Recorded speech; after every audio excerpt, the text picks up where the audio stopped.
Fantastic Four First Steps is loaded with Easter eggs across the Marvel Universe, the Multiverse, and of course, the Fantastic Four's rich history. So let's talk about the people that brought Marvel Comics to life. Let's talk about the Multiverse, let's talk about Doctor Doom, Galactus' origin, the Future Foundation, and so much more in this video that I'm gonna assume is gonna be rather lengthy. So let's get into it.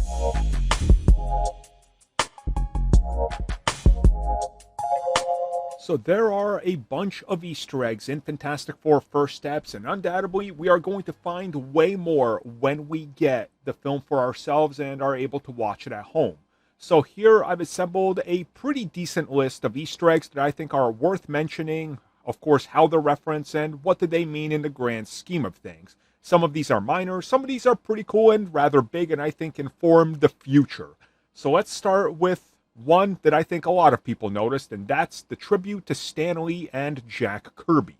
So I think most people know this, but without Jack Kirby and Stan Lee, there is no Marvel. And a lot of people will say Jack Kirby was the more important of the two. He came up with a lot of the visual flair that's clearly on full display in the film. Both get their due credit. Both are absolute legends in the industry, and we're not going to get into the semantics and what happened.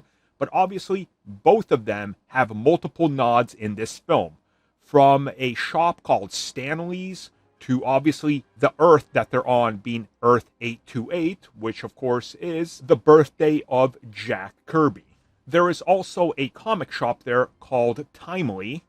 And well, right when it's in Times Square, as they zoom in, there are two employees there that aren't deep-faked or AI or anything, but it's two employees who seem to be drawing and selling comics, and they are Timely employees. One could be safe to assume that this is them giving a little nod to Jack Kirby and Stan Lee. This is exactly what my wife leaned over and said to me, and yeah, I'm inclined to believe it's exactly that. Next up, let's talk about the Silver Surfer Norrin Radd. Now, he's not in this film, but they directly tease him and, well, his existence. And I'm surprised I'm not seeing a lot of people talk about this, as they were so upset when it wasn't their favorite Silver Surfer in the film, and instead it was Shalla Ball, but then they don't mention that they literally tease his existence. So how do they, you ask? Well, the planet that Shalla Ball is from is Zen-La. Norrin is also from Zen-La, and in the comics, she is the wife of Norrin. Now, in this, we do not see him, but we see that she has a daughter. Clearly, the connection is there. I'm assuming they just did not want to cast an actor as Silver Surfer Norrin Radd right now, and then have to do that whenever they get around to him in the MCU, which will inevitably happen. I actually have a theory on how I think they're going to handle this. If you guys would like that video, let me know in the comments below. If there's enough demand, it's going to be a long video. It's a pretty crazy theory, but I got it, so let me know. But yeah, they directly tease the Silver Surfer Norrin Radd. Next up, let's swing on over into the Future Foundation with Spider-Man. So in the comics, the Future Foundation ends up being a sort of sequel, soft reboot to the concept of the Fantastic Four in-universe and in the comics as well. And this is absolutely one of the runs I recommend everybody reads. And yes, Spider-Man is a member of that team through and through. And we see that the Future Foundation on Earth 828 is in full swing. Years after they came back with their powers, they were the Fantastic Four, pretty much helped heal the world and become its big protectors. The Baxter Building has a Future Foundation section. We see that Stu is the leader of the UN. And, well, the Future Foundation is doing exactly what they do in the comics. So clearly they're teasing what I've been hoping for, and I've been saying that Marvel should do the moment that the Fantastic Four enter the MCU proper, and that's establish the Future Foundation. I think this is setting that plan. And with recent comments from Kevin Feige about Joseph Quinn and Tom Holland, yeah, I'm inclined to believe we're going to get it. You know what else we got? The original Fantastic Four. The Roger Corman actors are in this film. Now, I think a lot of people know the story behind this. The rights to the Fantastic Four in the late 80s and early 90s were secured by what we're going to call a business mogul at best, and he had a deadline. He had to put out a film. He literally threw together one of the cheapest films ever, dimly lit, badly lit, never seen its existence outside of bad convention converts that were more or less stolen and spread throughout the scene. And, well, they got to play the first ever iteration of the Fantastic Four. They briefly appear in the film in a montage that's thanking the Fantastic Four. They are the ones that pop up in the most upper right-hand corner, and you can distinctly see it's the four of them, literally with the same lineup they have in this shot. Now, there has been some discussion whether or not Dr. Doom, aka Joseph Kolb, appears in the film. He, in fact, does not. I sat through the credits and looked at it. He is never once credited. Therefore, he does not appear anywhere. It's just the Fantastic Four. But now, let's jump through a portal into a little bit of multiverse shenanigans and numbering.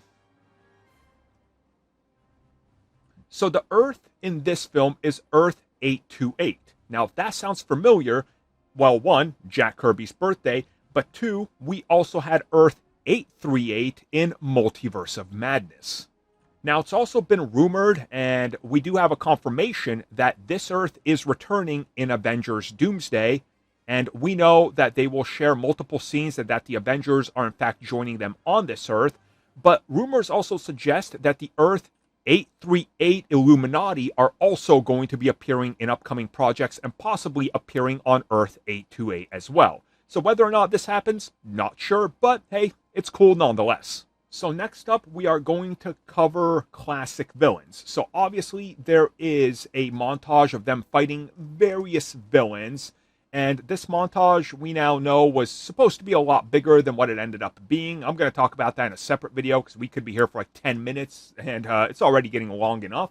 So Red Ghost and the Super Apes obviously appear. Red Ghost was played by John Malkovich, but the Red Apes appear. John is no longer here. But hey, there's still a mention of Red Ghost, so there you go. They also mention that Puppet Master, Diablo, and Wizard both exist in this universe. And we get this through a exposition dump as Reed is talking about how him and Sue have essentially done what Tony Stark couldn't do. They've put a suit of armor around the world, they have automated cops and machines, and they're hunting these villains so the Fantastic Four can kind of relax and focus on the bigger problem, aka Galactus. So there you go.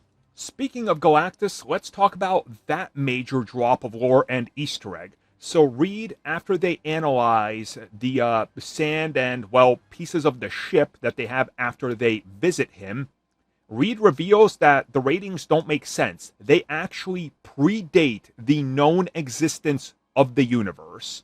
And during his dialogue with the Fantastic Four, it is here that he reveals that he's been doing this pretty much to infinity. And if you guys don't know how this works, Galactus is literally reborn at the beginning of every new universe that's created. When the universe ends, the Big Bang happens, he is reborn with it and continues his hunger. And in this film, we obviously see there's a minor twist to everything, what they're doing that I don't want to spoil, but this is very much established. So pretty much confirming to us that just like in Marvel Comics, since the beginning of existence itself, not just in our universe or their universe and the one before that, since literally all existence began, Galactus has been something that's a constant. A cosmic vampire, if you will, as Matt Shakman described him as before people flipped out not listening to Matt Shakman's actual words. He was technically right, and this is true. Now, of course, they don't talk about the rebirth of him in the egg or anything, or him being called Galen, but that's probably saved for the future or some sort of twist on it. Whatever the case is, he is through and through Galactus. Jumping over from Galactus to Doctor Doom, I've talked about this. Doctor Doom does seem to exist on Earth 828, as during the UN Council scenes, we see that there is an empty chair for Latveria, and the Latvian flag is very much right there and in our face to see. Now, of course, if you know who Doctor Doom is in Latveria, you know what they're hinting at. I was very disappointed that I, along with only like 3 other people in a full sold-out theater, gasped when I saw that, but I guess that's what you get for knowing, and other people aren't as mega nerds. But I get it, nothing against people. You know, they're gonna know soon enough, right? And of course, Is Doctor Doom from this universe? We don't know. He does appear in the post-credit scene. I've talked about that in that video. I try to break it down in depth and what I think. But the reality of it is, we just don't know. But yeah, Doctor Doom does in fact exist. But you know what else exists? Westview from WandaVision. Well, to a degree. We don't actually see it, nothing like that. But Matt Shakman did work on WandaVision. And, well, there is a direct reference to what happens in that series, sort of, because Westview is obviously a town, and what we end up seeing here is that as part of the multiverse, Westview does exist. And while they're flying through Times Square and fighting, you will be able to notice that there is all sorts of nods to different technology that's being sold, obviously retro-futuristic technology, and a bunch of them come at us from Westview appliances. Obviously a nod and a throwback, as that series started off in the 50s and 60s, and this film does as well in retrofuturism. You see a lot of similar architecture and building styles and devices that are shared between the two, and obviously calling it Westview appliances is a direct connection to, well, WandaVision and Westview and what's going on with them in this world, which indicates that they are making appliances there. Now, obviously, one could also be led to assume that maybe this somehow connects to their version of a Vision or maybe even an Ultron. And since we're talking a little bit about multiverses, yeah, Reed Richards, when he's teaching at the Future Foundation, he hints at the existence of the multiverse. But the kids don't want to hear about it, they're bored with it, and well, there's a lot of removed stuff that we know was supposed to be in that final film from early test screenings and even some of the trailers with Earth and 616 and multiverses and all that. They kind of bypass that quickly, but clearly Reed knows about the multiverse and they tease it before the kids just want to see things blow up, and that's what we end up seeing, Reed performing an experiment. But he very much confirms the existence of the multiverse, which again is great. And another thing I think a lot of people don't need to be told, but maybe you do, this is a throwback to the old 2000s comic book films. And I don't mean that in a way that's like, oh, they made it and it looks kind of cheap and has this whimsy and things don't make sense because they didn't figure out how to make them yet. No, it's a lot like the original Fantastic Four or X-Men or Sam Raimi's Spider-Man or Blade, where it exists in its own world and the characters you follow are the only heroes that exist in that world. The X-Men were the only heroes that exist there, Fantastic Four in theirs. Raimi's Spider-Man was the only one. Yeah, there's the Doctor Strange Easter egg. We never got anything from that, so whatever comes of that, probably nothing ever, but it is what it is. So there we go, close to 15 minutes according to this before I finish up editing it and just trim it up a little bit. So hopefully you guys enjoy my video. That's a bunch of the Easter eggs I found. Obviously there's going to be a lot more that are discovered, like I said. So stay tuned, and obviously when the film is out, for us to watch on Disney Plus, and physically I mean, there'll be a lot more we uncover. But until then, it's clobbering time, because that was also an Easter egg. Thank you for checking out that video, and thank you for your continued support. Feel free to like, share, subscribe, do whatever you will, and if you're so inclined and would like some additional content from us, which includes unfiltered content and bonus discussions, we do offer exclusively in our member section. We hope to see you there. So thank you for watching, and have a good one.